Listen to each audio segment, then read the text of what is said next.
यहाँ पे तो आप लोग जानते हैं कि भाई in the case of usual matric space open sphere is an open interval.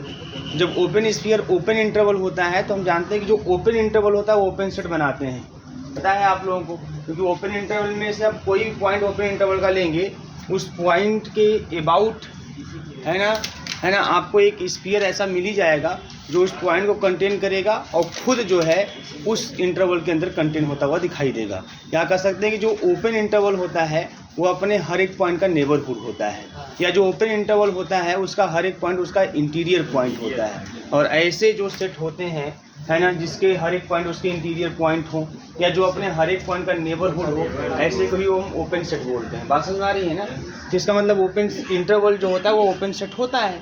और open sphere in the case of usual matric space open sphere is an open interval, और ओपन इंटरवल आपने देख लिया ओपन सेट हो गया। इसका मतलब ये लाइन आपकी सही है, कोई दिक्कत नहीं है ना, तो कोई विशेष समस्या नहीं है। अब आइए इसको हम प्रूव कैसे करेंगे इस चीज़ को, चलिए प्रूव करते हैं। तो प्रूव करने के लिए हम लोग लेट कर लेते हैं, तो पहले एक ओपन स्फीयर हम कंसिडर कर लेंगे, ठीक है ना। तो लेट कर लेते हैं SAR,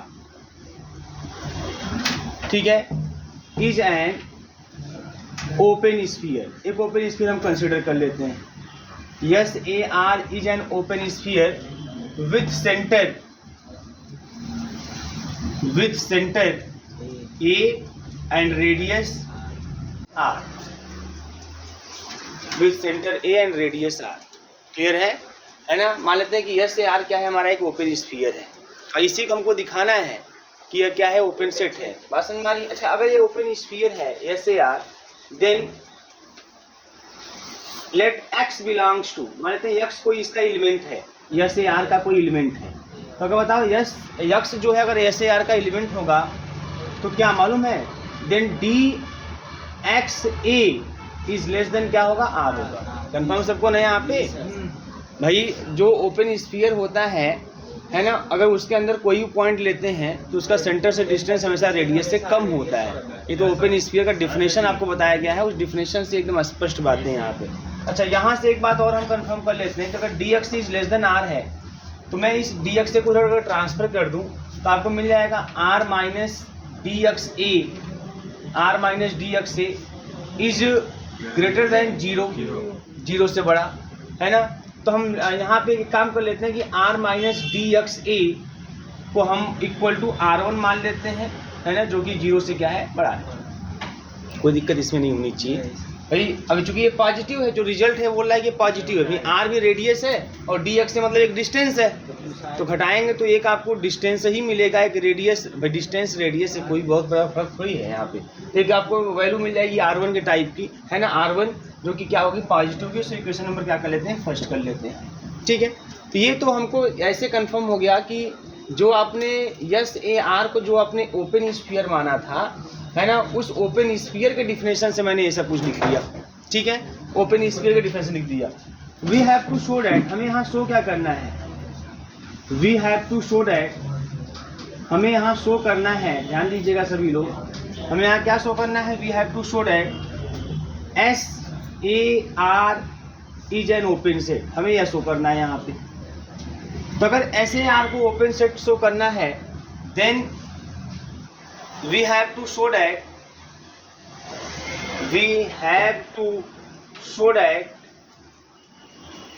SAR is the neighbourhood of each of its point. यही शो करना है तब आपको, चाहे किसी भी टर्म में कर लीजिए, चाहे नेबरहुड के टर्म में आप प्रूव करिए, चाहे आप इंटीरियर पॉइंट के टर्म में प्रूव करिए, है ना।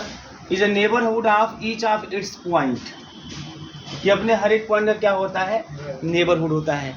अच्छा, किसी भी को अपने हर एक पॉइंट का अगर नेबरहुड दिखाना है, ध्यान समझने की कोशिश करिएगा, अगर किसी को भी अपने हर एक पॉइंट का नेबरहुड दिखाना है तो ऐसे केस में क्या करना होगा भाई, नेबरहुड दिखाना क्या करना होगा इसके लिए। इसका मतलब यह है कि अगर हम कोई भी पॉइंट यहाँ से लेंगे, जिसको भी अगर अपने हर एक पॉइंट का नेबरहुड दिखाना है, तो अगर हम कोई भी पॉइंट यहाँ SAR से लेंगे, है ना, तो उस पॉइंट को कंटेन करने वाला एक ओपन स्फीयर एग्जिस्ट करेगा, और जो उस पॉइंट को कंटेन करेगा खुद इसके अंदर कंटेन होगा।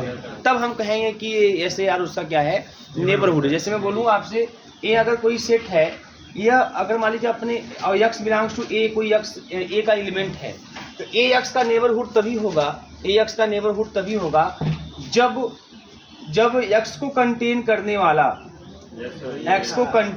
वाला है ना, कुछ भी रेडियस हो सकता है उसका, मान लीजिए आर रेडियस है, कंटेन करने वाला कोई स्फीयर हो, वो स्फीयर एक्स को अपने अंदर कंटेन करे या खुद किसके अंदर कंटेन हो, ए के अंदर कंटेन हो, तब तो हम कह पाते हैं कि ए जो है वो एक्स का क्या है, नेबरहुड है।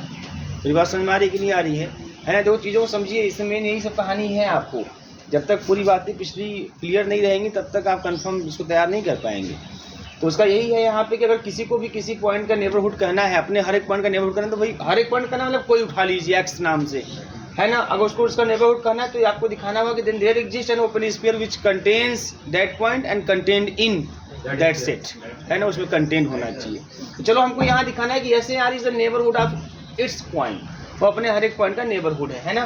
देन इसका मतलब क्या है, तब क्या शो करना है, then if x belongs to S A R, जैसा हमने ऊपर भी लिया है एस ए आर, अगर x एस ए आर का कोई एलिमेंट है और मुझे एस ए आर को दिखाना है कि वो अपने हर एक पॉइंट का नेबरहुड है, then if x belongs to S A R there exist an open sphere, there exist an open sphere. अब एक ओपन स्फीयर ऐसा एग्जिस्ट करेगा, है ना, जो उस x को अपने अंदर क्या करेगा, कंटेन करेगा, x को अपने अंदर कंटेन करेगा, मतलब कि ओपन स्फीयर एस एक्स उसी को सेंटर मान कर, बस समझ में आई ना, और उसका रेडियस मान लीजिए r1 हो जाए। मेरी बात समझ में आ रही कि नहीं आ रही है। जो ओपन स्फीयर जो उसको कंटेन करेगा उसका कुछ रेडियस होगा ना, तो उसका रेडियस क्या होना चाहिए, r1, जो कि r से क्या होना चाहिए, छोटा भी होना चाहिए, भी कंफर्म। बात समझ में आ रही है ना, ऐसा कुछ। और देखो यहाँ r1 जो मैंने माना है वो r से छोटा ही है, जब r में से कुछ घटाए तब r1 मिला है।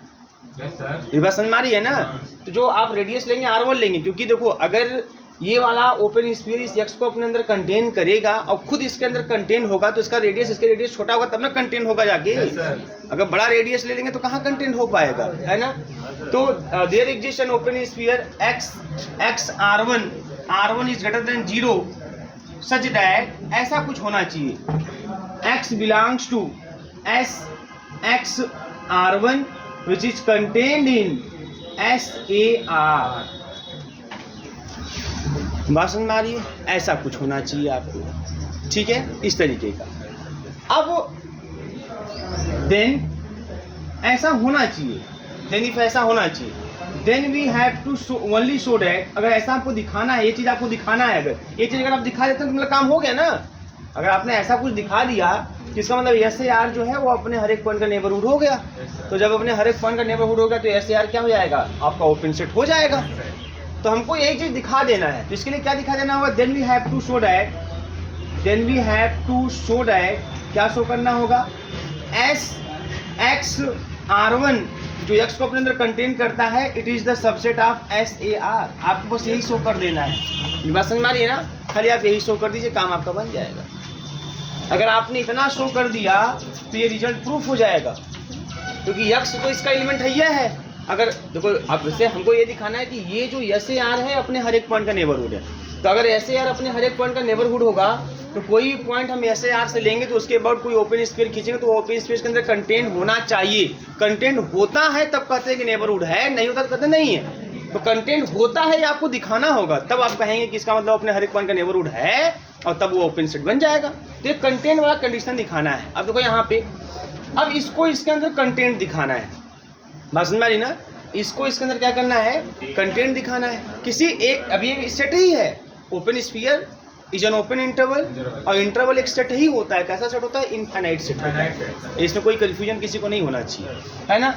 ये इसको इसके अंदर दिखाना है, तो ये एक सेट ही है, इस सेट को इसका सबसेट दिखाना है। तो किसी एक सेट ए को बी का अगर सबसेट दिखाना होता है तो तरीका हमारा क्या होता है, अगर मुझे ए को बी का सबसेट दिखाना तो क्या करना होता है, कोई भी x ए में लेने पर उस x को बी में दिखा देना होगा। अगर ऐसा होता है कि हम कोई भी एलिमेंट ए से ले रहे हैं उसको बी में पा रहे हैं, कोई भी एलिमेंट ए से ले रहे हैं उसको बी में पा रहे हैं, ऐसा तभी होगा जब A is the subset of B. तो इसलिए ऐसा दिखाते हैं। बात समझ में आ रही है, ठीक है।